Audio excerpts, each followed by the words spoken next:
Good morning, everybody. This is the live market open for Monday. Happy Monday, February 22nd. I'm Yohay Elam, a Forex Crunch and Market Movers podcast, doing the show as usual for FX Street.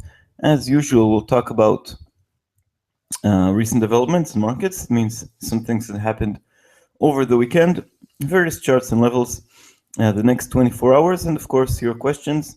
So, good morning, everybody. If you cannot see the chat box alongside the video, please go to the address here on the screen, tlk.io/fxstreet-forex-live-video.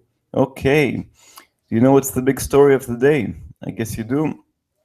It's the talk about Brexit. Here we have the UK Prime Minister David Cameron on the right and Mayor of London Boris Johnson on the left.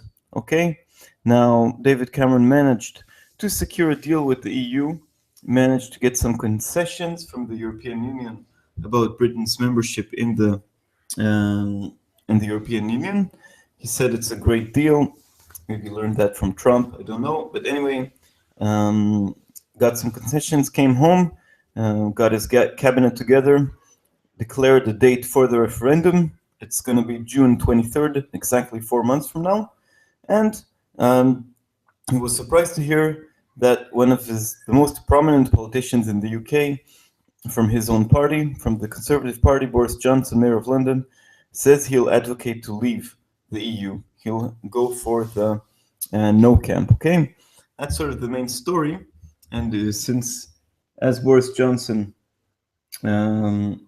has, commands, has a lot of influence, this also had an influence on the pound. Let's first look at the pound, okay? So currently, first of all, on Friday evening, late in the evening, we had sort of rumors or talks that there's going to be a deal between David Cameron and the European Union. In the overnight, it's a conference that began on Thursday in Brussels and finished only Friday late at night. So before markets closed, we already had this news. So we had the pound climbing above resistance over there at 143.65, all the way to 144. Remember, on very, very thin liquidity. But when the news came out that Johnson objects it, we opened with a big weekend gap, only around 142.80, something like that. And since then, we're on the downside right here. Okay, so the low so far for the day has been 141.74. Remember, also it's thin liquidity in Asia, but now it's already, there are no more excuses of thin liquidity.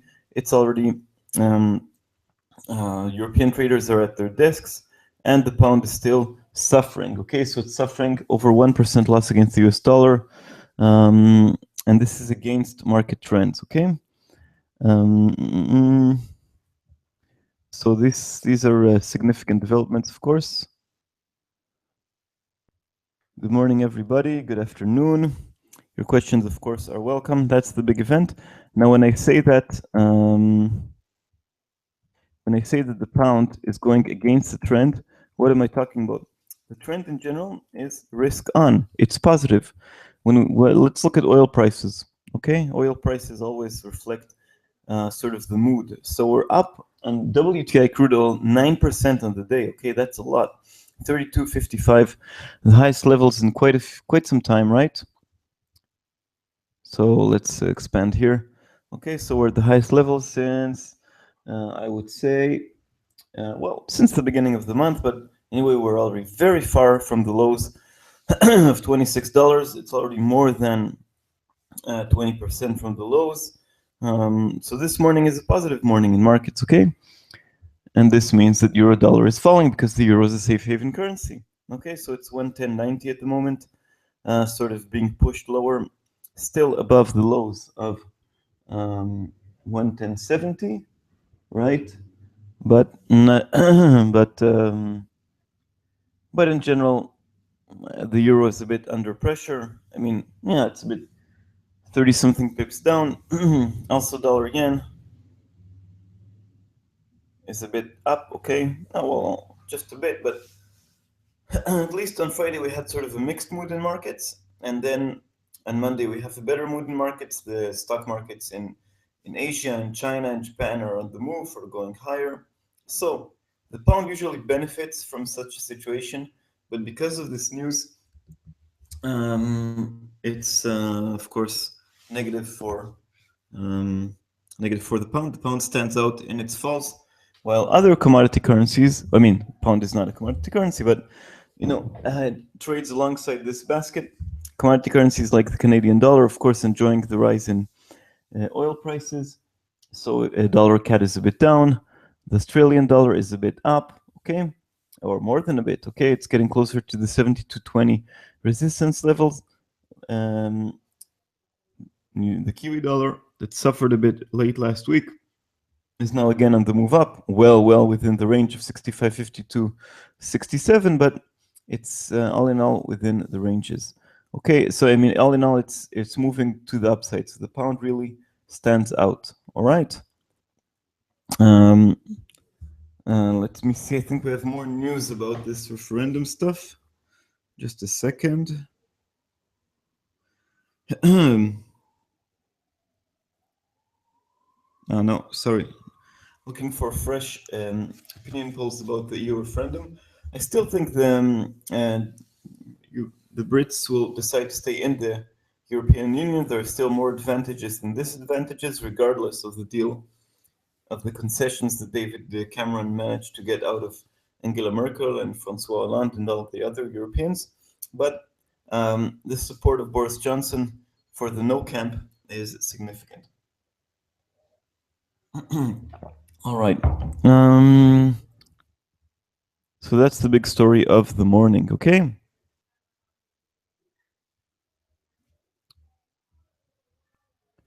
Let's see what else we have on the agenda. Okay, on Friday we had a few figures which were all actually positive for the pound. UK retail sales came out much better than expected. Okay. To update this here. This didn't help the pound because the pound was concentrated if David Cameron would get a deal or not get a deal. Since then, of course, we had a deal and we also had Johnson. US inflation figures beat, okay, with core coming out at 2.2 year over year, better than expected. It shows that the Fed is on track. The Fed officials can be happy. They feel less that they made a mistake by raising rates. It does not mean whatsoever, of course, that they'll raise rates, that they will raise rates again in March, but it's sort of, we had in general a winning streak of US data last week, and that ended with these inflation figures. Canadian data was mixed and Eurozone consumer confidence deteriorated. So in general, we have recently better than expected US figures and worse than expected Euro figures. Of course, it's important to remember this does not provide the full explanation for the recent fall of euro dollar, okay? Why is that? Because why does that not provide the full explanation, okay? Talking from a different room today, a whole week actually. What I'm trying to say is that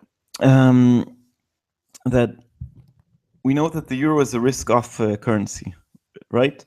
It's a safe haven. So when we have bad news in general, it's good for the euro. Bad news all over the world, oil prices, China, everything. When we have good news, it's bad for the euro. But if currencies weren't back to normal and they traded only on fundamentals, then euro dollar would have fallen even more, okay? Because we had figures in the eurozone such as GDP, producer prices in Germany on Friday, consumer confidence on Friday. We'll soon look at PMIs today. They've all been missing expectations. Okay, in the United States, we had inflation that came out better than expected, retail sales that came out better than expected, housing figures that were a-okay. So I think we do have some kind of a shift. After a long losing streak of US figures, we finally have some improvements. Okay, what do we have today on the agenda?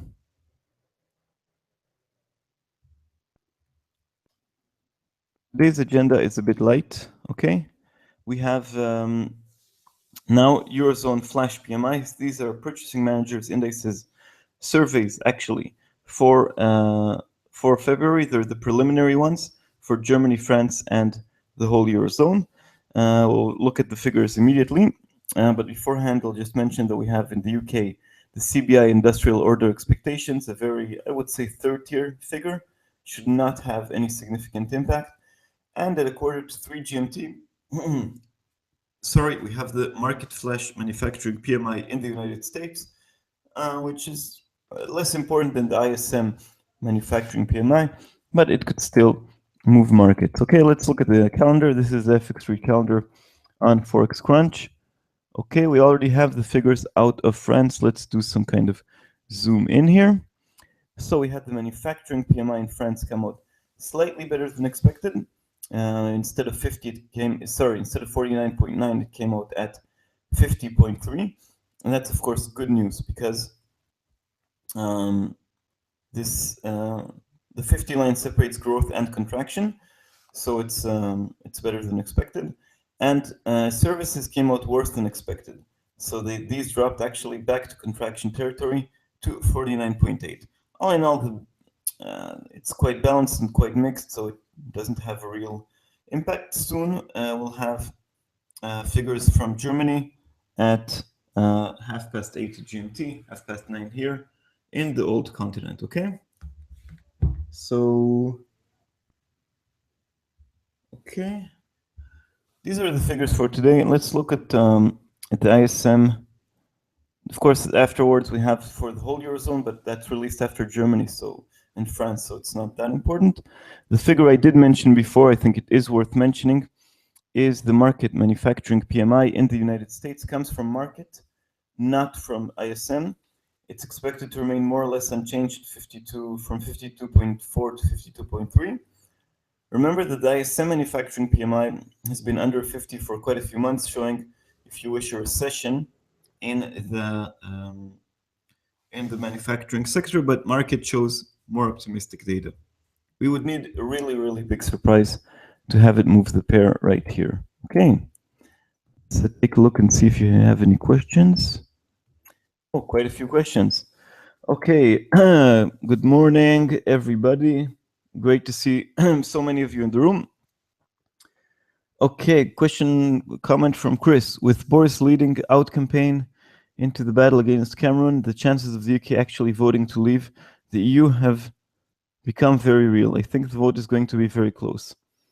And Reg says they will stay in. I'm not sure, says Chris, when 50% of Cameron's own MPs are voting out, it shows you how close the vote will be. You know why Britain didn't adopt the euro? It would have been quite complicated to change back to the pound if they did.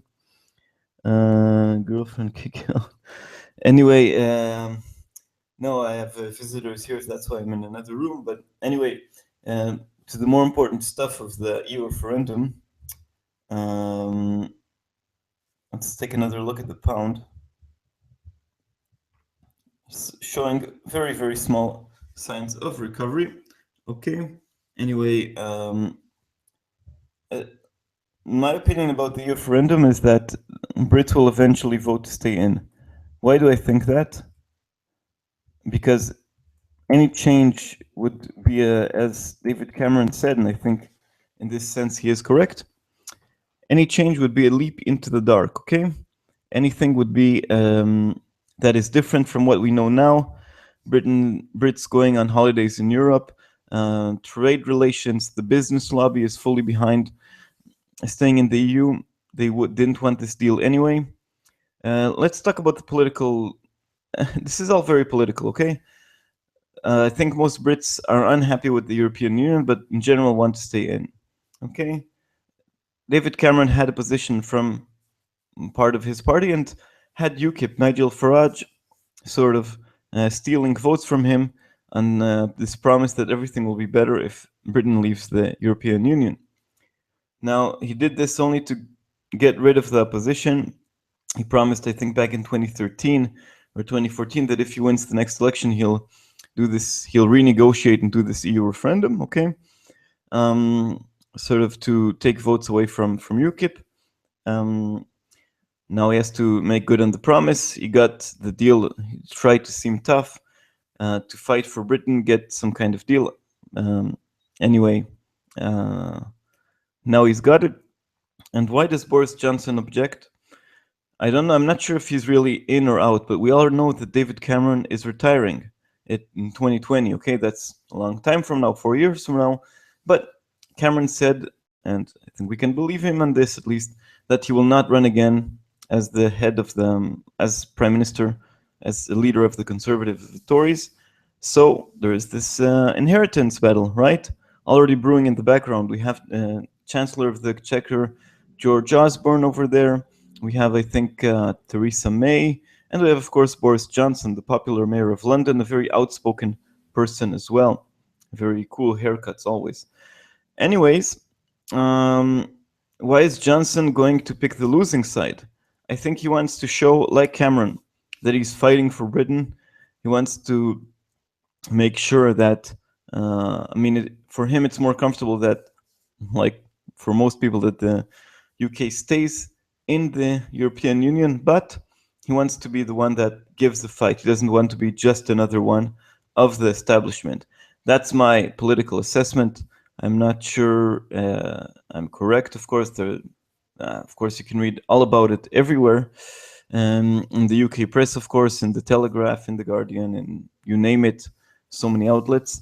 But I see everything as more political, and eventually, I think, like in Scotland, we'll have a small majority, a small but not insignificant majority, voting for staying in the Remain camp, not the Leave camp. Okay. Yeah. Comment from Jake here. PR event for Boris. I also think so. I think also all these negotiations were a PR event for David Cameron. I don't see too many things of real substance in all these negotiations. I think that perhaps some of the other EU leaders feel that David Cameron pulled them into this internal British political debate and got them wasting an all-nighter on Thursday and on Friday on these negotiations. But anyway, that's where we are now.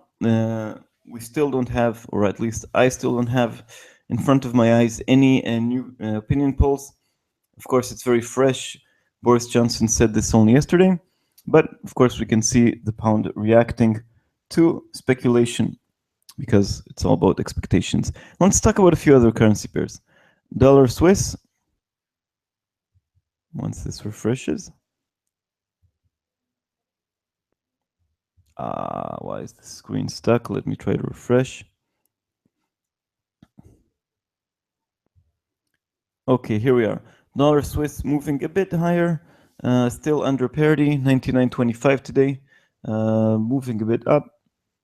Stronger dollar against the euro helps. Euro Swiss, this seems like an anomaly here. Anyway, I believe that the Swiss National Bank is keeping Euro Swiss above 110. Euro pound, here things become more interesting. Here it's similar to what we've seen on pound dollar.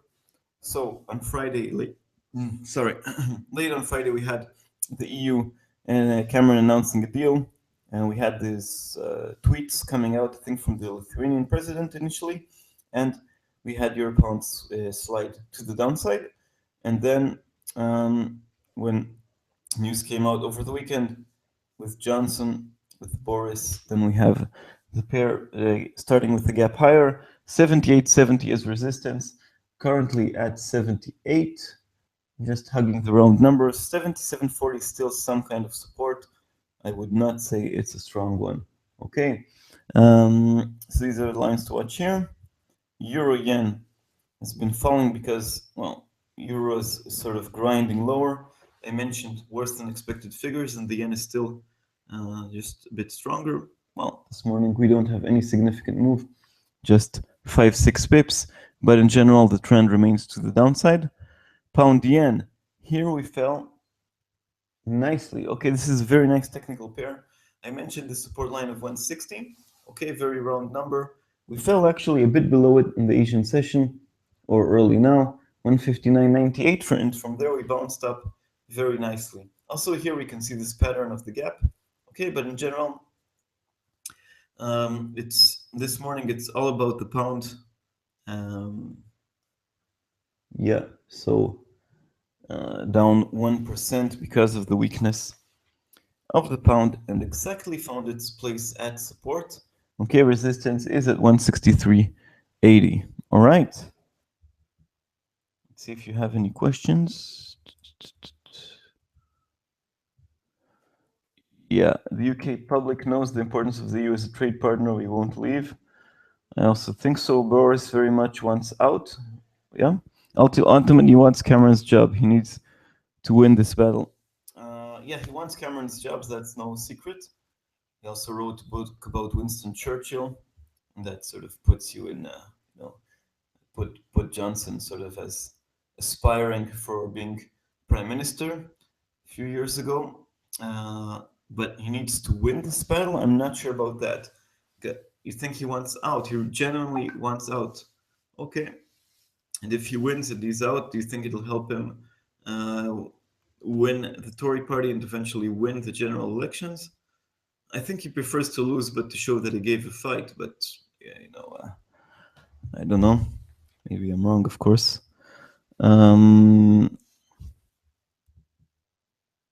Anyway, the referendum is due for June 23rd. Okay, 4 months from now, around the longest day of the year. So while people will be visiting Stonehenge, we'll have the referendum there in Britain. This will continue being a point of pressure on the pound, okay, for quite a long time, I believe, because this uncertainty is bad for the pound. But once we'll have the referendum over, I think we could have the pound rallying because the economic situation in the UK is not too shabby. Okay? Any questions?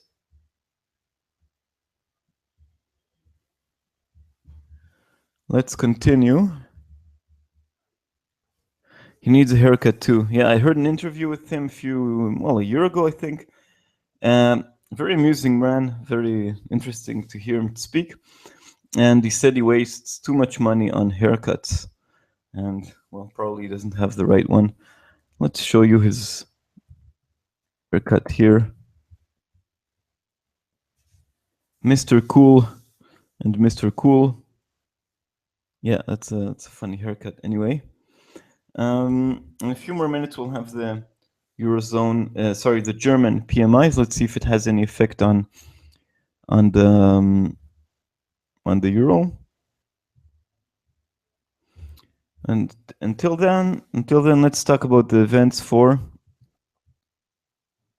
the other events for this week. When I did the preview on Friday, I mentioned other events because on Monday we have these sort of second-tier figures. So tomorrow we have the German IFO business climate. We had already Zoo showing that there's still some optimism, but business confidence fell quite a lot. Now Zoo, and the Centrum for European something, releases its figures early. It's figure for February, but IFO has more of an impact. It's Germany's #1 think tank. Okay. Tomorrow we also have consumer confidence in the United States, another consumer confidence figure from the conference board, and existing home sales. Okay, and Wednesday we have new home sales, which are more important because every sale of a new home has more of an impact, an economic impact than a sale of an existing home. And we have the weekly crude oil inventories worth mentioning. Thursday, things become busier with the second estimate of GDP from the UK. Let's see if the pound will react to that. I believe until then, we'll have lots more headlines about the referendum. We'll probably have more opinion polls. So I think I tend to assume that we'll still have enough support for the Remain campaign, and then we'll have a focus on economic figures. So on Thursday, we'll have the Eurozone inflation figures as well. These are the final figures for January, and durable goods orders from the United States of America, which are, of course, important for seeing investment. The Fed will be watching them. They have an impact on GDP. Okay, on Friday, we'll have GDP from, durable goods orders are for the month of January 2016. and GDP is the second revision, sorry, the first revision, the second estimate of GDP for the fourth quarter. We're actually expecting a downgrade there from 0.7 to 0.5, okay? And we also have the core PCE price index. It sounds very boring, but that's what the Fed looks at when it talks about inflation. It's another measure of core inflation excluding volatile items, and another look at it, not the core CPI. Let's see if it goes hand in hand with core CPI. Okay, core CPI rose to 2.2%, which is good news. I wrote an article on Forex Crunch about how US figures are improving, how they are on a winning streak. Let's see if also this one, which is very important for the Fed, also goes along and moves higher. Okay, so I think it might overshadow GDP, which is of course a more known figure, but yeah, that's important. Any more questions?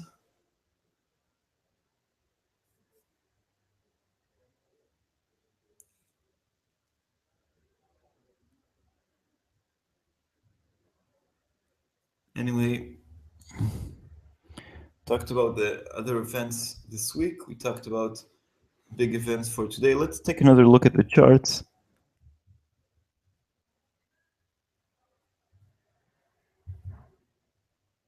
Talked a lot about the pound. The euro is still showing some strength. Well, it is sliding but not collapsing. We also here we've seen a small Sunday gap, which was almost closed, but then the euro extended its falls.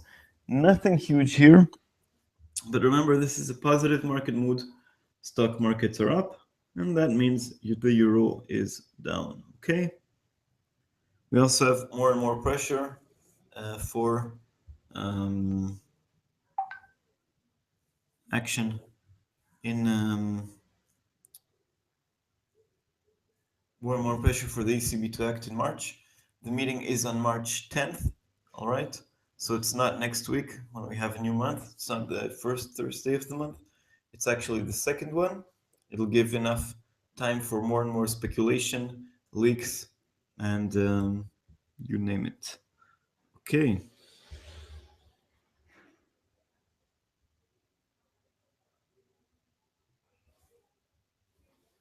Let's see if you have any more questions. No? Okay. Levels in euro dollar in general, 110.70 and 110 work as support. Resistance awaits at 112.50, I would say, and then 113.75. We're currently nearly 300 pips below the highs. Okay.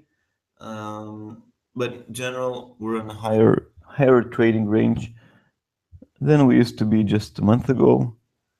Okay, so we had a very, very narrow and frustrating range with this wedge, with this triangle, and eventually we had a break to the upside.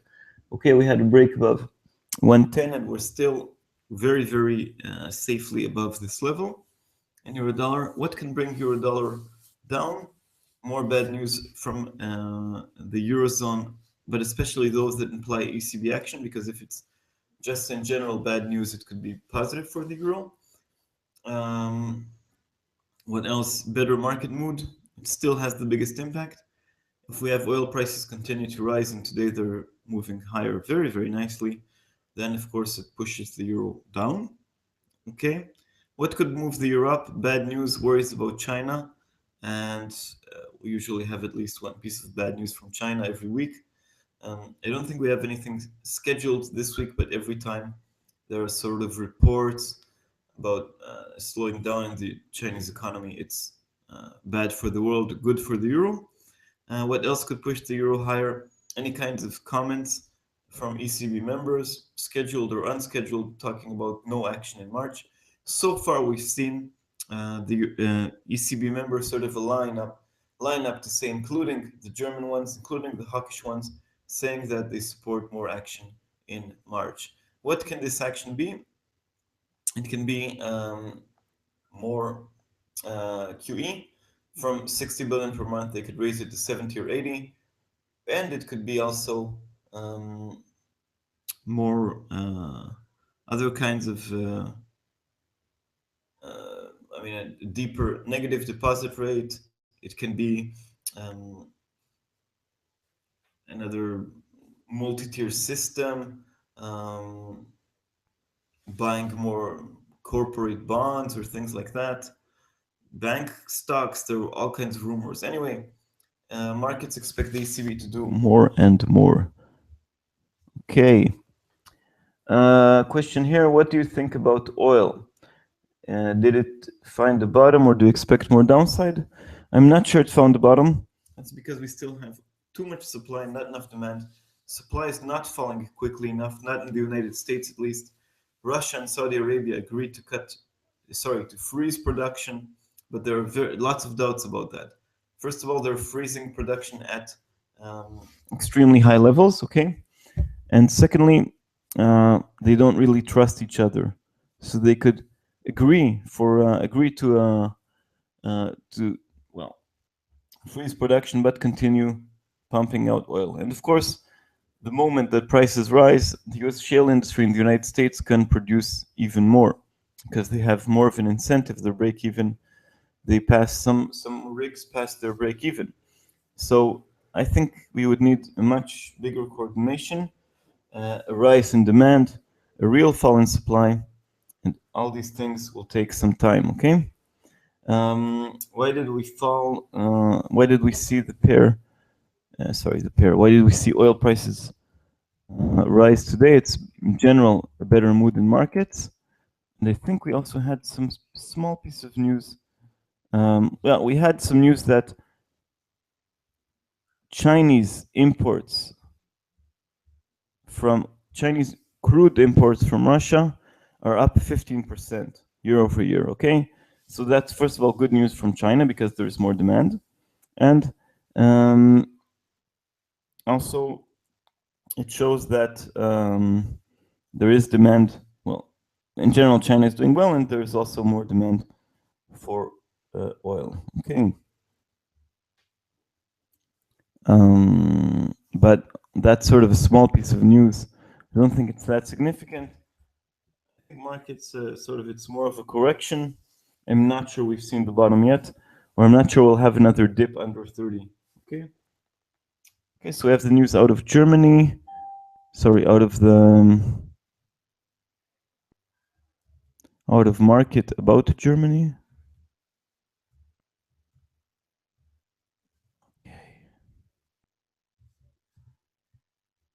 Let's take a look. Okay, so in Germany we had the manufacturing PMI disappoint. Actually, I would say it's a significant disappointment. We expected it to stand at 52, and it's only 50.2, 1.8 points lower than expectations, or 2.1 below last month's figure. I think it's significant because manufacturing in Germany is still a very, very big sector, and it's a significant disappointment. Services beat expectations, but a small beat. Okay, from 55 we went up to 55.1, which is a very small change, and it's a beat of 0.4. So all in all, I would say these are negative figures, okay, from Germany. Another worrying sign that also the German economy is not growing so fast, right? So I would say it's in general negative, okay? Let's look at euro dollar, see if we have any immediate reaction to this. Hard to say that. Yeah, okay, and so since these figures have been released, we're down about 5 pips. Not so significant, but sort of these weak German figures pile up to the weak consumer confidence we had on Friday. What else do we have? Producer price index in Germany. The fall in business sentiment, according to ZOO in Germany. So all in all, we're not doing so well. We're seeing all the ECB's efforts to spur lending, and they did have success. Okay, they did. The weaker euro, the eurozone economies did recover in 2015. Some countries more than others. Of course, Spain enjoyed stronger growth than Germany and France, and Greece is back to a recession. It's not even at all. It varies from country to country, but in general, we are seeing some improvement. But all these latest figures tell us that the improvement has slowed down. Okay, that there is some kind of weakness. All right, especially this manufacturing PMI from Germany, certainly not good news. Okay, any questions?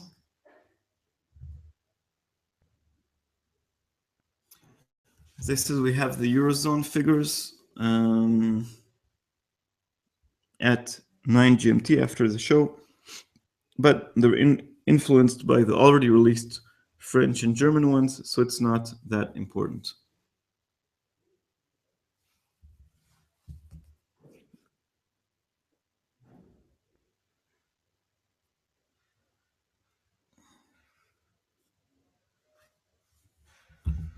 Okay, we're seeing euro dollar sort of scratch the lows, but it's not going anywhere fast.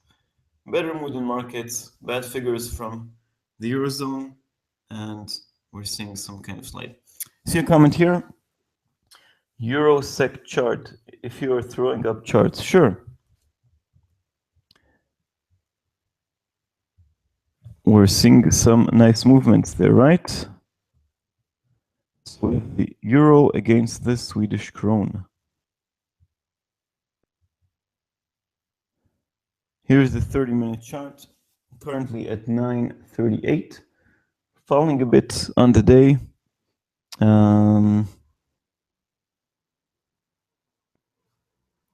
Yeah, all in all, it is within a range. And we had the Swedish Riksbank, if it's pronounced correctly, and has set negative rates a long time ago, and recently they lowered them even further. We had this spike here, all the way, stronger euro, weaker Swedish krona, all the way to 960, a bit above this level. Since then, we're falling. As the euro is showing some weakness in the Swedish krona, some kind of stability. Let's try to draw a few lines here.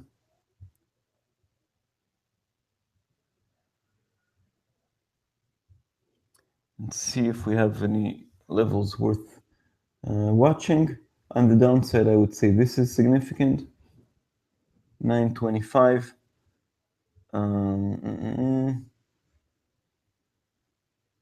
The downside, it's a bit messy.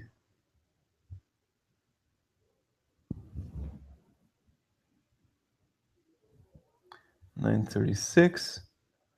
And to the upside, I guess this swing high is worth mentioning, and perhaps also this level here. We had the pair sort of struggle to break higher above this level. Okay, so these are the levels to watch, in my opinion, on euro Swedish krona.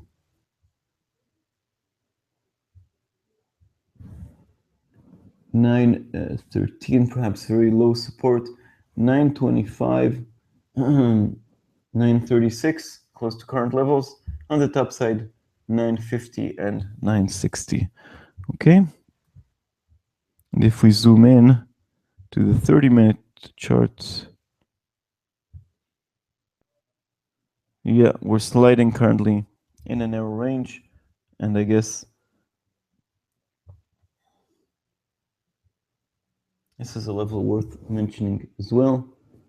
940.50. Okay. More questions?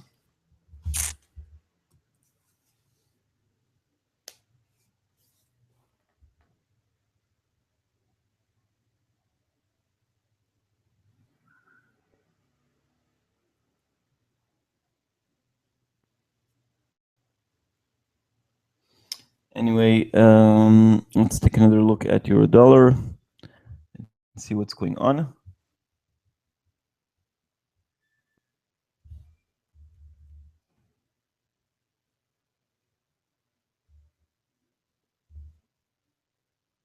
Oh, passing through all these charts.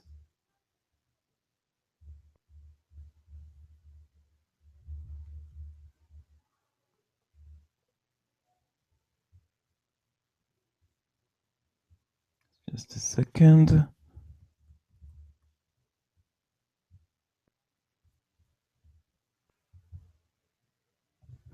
So here we are, 110.86. Still stuck within range, okay? I don't know why it doesn't.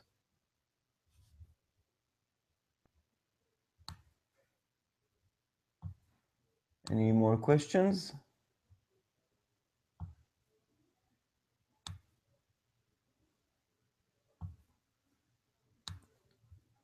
Quite surprising how many currency pairs we've covered during the show during the recent months. Anyway,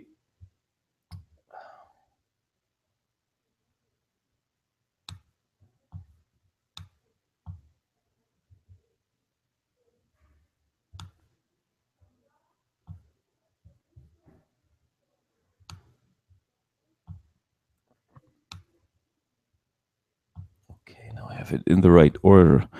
All right. Question here. Do you think there is a good chance we will see a return to January lows on pound dollar? Of course, it's possible. Currently, we're at 141.80. We fell quite a lot. The lows have been at the 140 handle. Okay, very round number, 140.80. We're only 100 pips above this level. So if we have an opinion poll saying that because of Boris Johnson's support for the Leave campaign, for the exit campaign, Brexit campaign, there is now a shift in opinion polls towards the exits. That could hit the pound once again. I think that that'll be the next significant release. I don't have any poll at the moment. Of course, the news is very fresh and polling takes time. I'll just mention a website perhaps for that I follow called UK Polling Report. They provide polls. So here I'm putting it on the chat.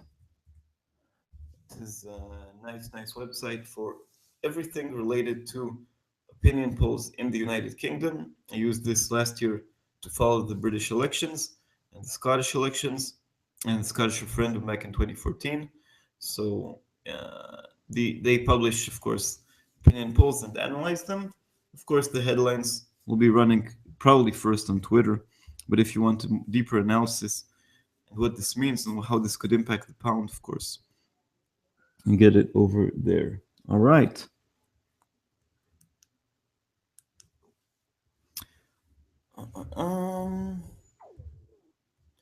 So, okay, so this is the wrap up for the live market open for Monday, February 22nd. Okay, the big news of the day of the weekend is that David Cameron, British Prime Minister, secured some concessions from the EU to keep Britain inside the EU, recommended his government to approve it, announced date for the referendum, June 23rd, and then this guy on the left here, Boris Johnson, Mayor of London, ruined the party by saying he supports the Leave campaign against David Cameron. Okay, so this is what has the biggest impact this morning on currency markets. This is the daily chart of the pound. Big Sunday gap to the downside, continuous fall. The fall of the pound is also seen against the euro, against the yen. We're currently above the highs. Okay, we already fell to 141.74, but we're certainly lower than the range seen last week. Resistance 142.30, support 140.80. Okay, let's see how things develop during the day. More politicians speaking up, opinion polls, things like that. It's political theater, but if there's really more support for the UK leaving the EU, it means more pain for the pound, okay?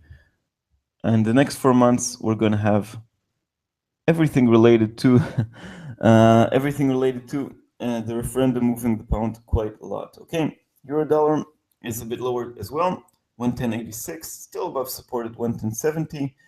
Better mood in markets, higher oil prices, less demand for the safe haven euro. The yen, same story like the euro, just a bit higher on the day because of better mood in markets. Stock markets in China and Japan went up. Basically, all the EU referendum story is more of a UK thing. The rest are moving by their own drum. So resistance, I would say, only at 114.24 here, perhaps 113.20 for dollar yen. Okay. Still speculation about what the Bank of Japan could do. Dollar CAD enjoying higher oil prices, 137. Sorry, the Canadian dollar is enjoying higher oil prices. Currently, dollar CAD sliding 137.25, support 137.20, and followed by 136.20, resistance 137.87, and 140 on the top side. Aussie dollar is moving higher, also better moving markets, more demand for risk on 72.20 is the next resistance. We almost touched 72. Support is at 71.40. New Zealand dollar, same trend, moving up, more risk. 67 is the next line of resistance, followed by 67.40. Support at 65.50. Okay, and when you want to analyze the mood, you can just look at WTI crude oil, up over 9% on the day, continuing the upside. Is it believing that countries will really freeze production? I don't think so. I think it's more of a correction, but time will tell. Okay. Today we already had PMI figures from the Eurozone. They were disappointing. The most important disappointment, most significant one, came from Germany. The German manufacturing PMI missed, fell to sort of the borderline between growth and contraction. Not good news from the most important sector in the most important countries. Other figures were quite mixed. Okay. And later today we have also a small figure from the UK, the CBI industrial order expectations, and markets flash manufacturing PMI for the US. All are second tier, third tier figures. We have more important figures tomorrow. Okay, so I guess that's it for today. Wish everybody a safe and successful trading day. Again, lots of action in the pound. Let's see how things evolve. I'm waiting for the fresh opinion polls to reflect the EU deal from Cameron, to reflect what Boris Johnson said. And yeah, of course, other currencies will continue moving as well. So I thank everybody for coming to the show. We'll be here, of course, as usual, tomorrow at 8 GMT. And that's it. So thank you and bye-bye.